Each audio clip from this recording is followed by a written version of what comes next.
G'day guys, welcome back to Bliss Sneaks. For those that don't know me, my name is Beanie. We do a lot of camping and fishing and boating and anything outdoors. So if you're new to the channel and you like all that kind of stuff, hit that subscribe button. This video is going to be about the top 5 camp locations that we had of 2023. For those that are new to the channel again, we did one for the previous year of 2022 and there was some awesome campsites on there. Definitely recommend jumping on the channel and checking them out. For now, we'll go through 2023 and we'll start with number 5, Esperance.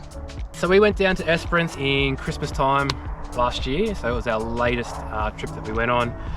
Probably would have been higher in the list if the weather played nice, but unfortunately we had a lot of wind and it sort of ruined our trip a little bit. We sort of didn't get to do a lot of things that we wanted to do, but where we stayed was 60 k's east of Esperance itself, on a little place that we found off Hit Camps, and it was basically a backyard, someone's place that they rent out for 30 bucks a night, I think it was, or $15 per person. I can't remember which is which, but I'm pretty sure it was 30 bucks a night. And we basically had the paddock to ourselves. We had one other caravan which was across the other side of the paddock, and it was pretty cool. Didn't have any toilets, which was 30 bucks a night. I would have thought they might have had some portable toilets there maybe. And we were basically camping with the ducks, the chickens, the dogs, the sheep, everything. It was actually pretty cool. I thought it was pretty cool. I'd rather that than camping in a caravan park any day of the week. Our friends actually did stay in the caravan park that was nearby, and it was just hectic. There was just so many people there, and that's just not my scene at all. But anyways, we got to travel around Esperance. We basically set up our tent, which was like base camp, and then we could just cruise out in the cruiser and do a few different trips. We found a couple little locations where it didn't have as much wind, which was very, very handy. And my birthday as well, we found a cool little spot. We had it all ourselves, and it was just amazing. To really get to see Esperance properly, you really need to stay down there for a couple of weeks. There's just so many beaches, there's so many coves and little 4-wheel drive tracks to go on. You really could spend an easy 2 weeks down there, but the problem is it's always bloody windy. I've been down there 3 or 4 times, and every time I've been down there it's blowing its ass off. So yeah, unfortunately that doesn't get higher on the list, but that comes at number 5. Alright, moving on to number 4, a little place called Little Bay, which is just north of Horrocks, a little seaside town. Cool little spot, away from everything. It was pretty cool actually. Campsites were nice and big, spacious. You're not on top of each other, so there's a little bit of room between each campsite. You can have a campfire, which is awesome. Very rarely can you have campfires these days in a lot of campsites. The toilets there were excellent. They just dropped toilets, but they were super clean, looked after, and yeah, very, very good. It's a nice little bay. It's surrounded by an awesome stand dune that just stops all the east winds as well. We were very lucky when we were there that we didn't cop any wind whatsoever. It was just beautiful. We had a couple of light breezes in the afternoon, which is normal for WA, but yeah, the rest of it was perfect. So we also get to test our new little boat out as well, which was pretty cool. It's going to come with us on all our trips, most of our trips anyway, where there's any kind of water and fish to be caught. But Little Bay itself, I think it was 30 bucks a night. And yeah, there's a ranger that comes around. It's got FBOS facilities and all cash, either one. The reason why it wasn't a bit higher in the ratings for the year is the campsite was actually really good and spacious, but the problem was, because you can have campfires, people throw their bottles of like glass bottles in fires and they explode, or they get covered up and then they get driven over, and there's glass everywhere. So the campsite itself was actually alright, but they just shoveled all the broken glass into the nearby bushes, and it was just glass everywhere, which just ruined the spot, unfortunately.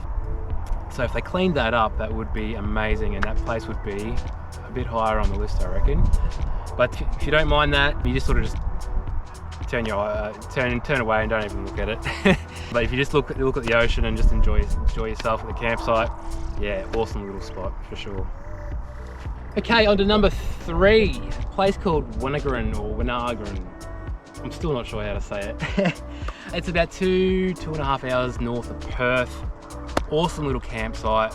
It's just above Wedge Island. I just stumbled across it because I was just looking for places on Google Earth where I find some of my places, and yeah, seen there's a couple of campsites there, looked it up, and yeah, you can actually book it on Parks WA.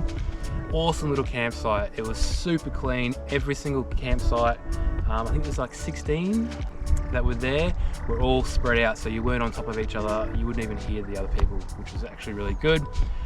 Some of the campsites are actually pretty rocky though, so make sure you take some sandbags if you want to tie your tent down. Weather played really good for us. It was a bit cooler that time. I think it was like April, so it was just starting to get pretty cold at night time, so we did freeze our ass off. But very, very happy with the location, right next to the beach. You can have campfires as well, which was very, very handy. Once again, not many places will let you have campfires anymore. And there was no broken glass. There was nothing. There's a ranger that does come around and make sure you're obviously not just staying for free. He checks to make sure your booking's there, as well as make sure you have a toilet, because he will ask you to leave if you do not have a toilet with you, which is fair enough if they want to keep that place absolutely pristine. It was $30 a night, and definitely worth it. And because it's so close to Perth, yeah, easy weekender. So definitely stick that on the bucket list for sure. Right, on to number 2. We are almost there. A place called Cape Rich, which is down on the south coast. Little fishing spot, awesome little bay.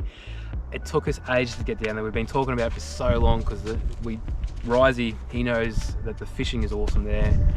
So we were trying to get down there, but just the way our brakes and the weather and everything lined up, it was very, very hard to get down there at the right time. But this time we did.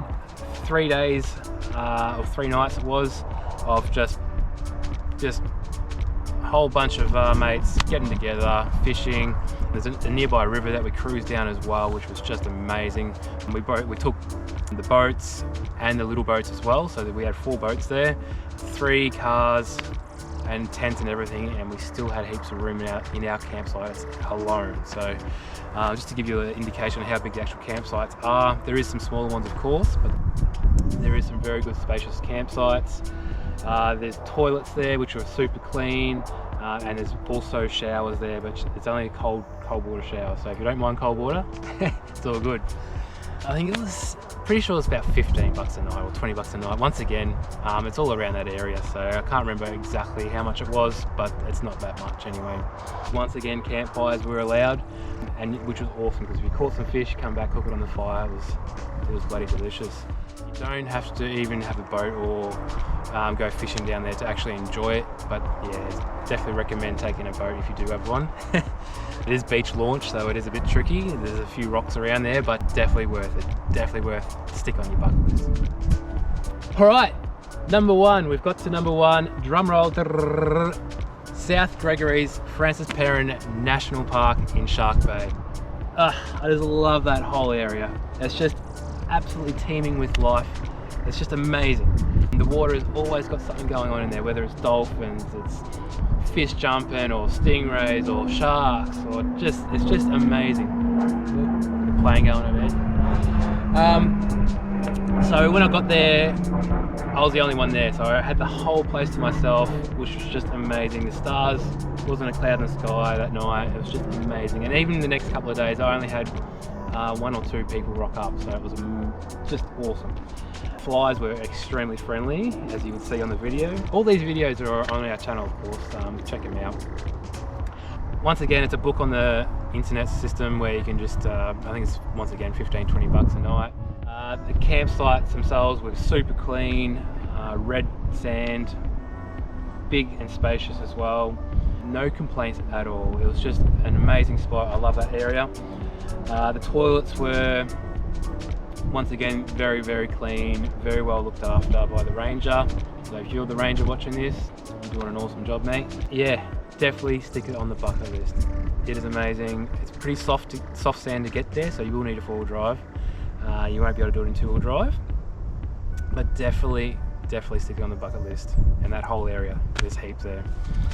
All right, well, hope you enjoyed our top 5 for 2023. Once again, our top 5 for 22 is on the channel as well, so jump on that. There were some awesome places a couple of years ago. Like, subscribe if you haven't already, and we'll see you very, very shortly. We've got a few things planned this year. We've even got a Europe trip planned this year for Tomorrowland and South Croatia and Prague, a few other countries as well. So we'll take you along with us for that one as well.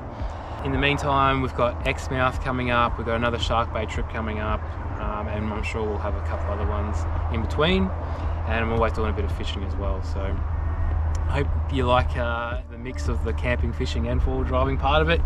I didn't want to limit myself to just one thing and then just have to do every video about that one thing, because I love doing everything. So yeah, if you just like fishing, there's a fishing playlist, and if you just like camping, there's a camping playlist. So yeah, you don't have to keep watching either one if you're not interested in one of them, kind of thing. So anyways, we'll see you again very, very shortly. Cannot wait to get out there and just show you about in Western Australia and hopefully the world in the future.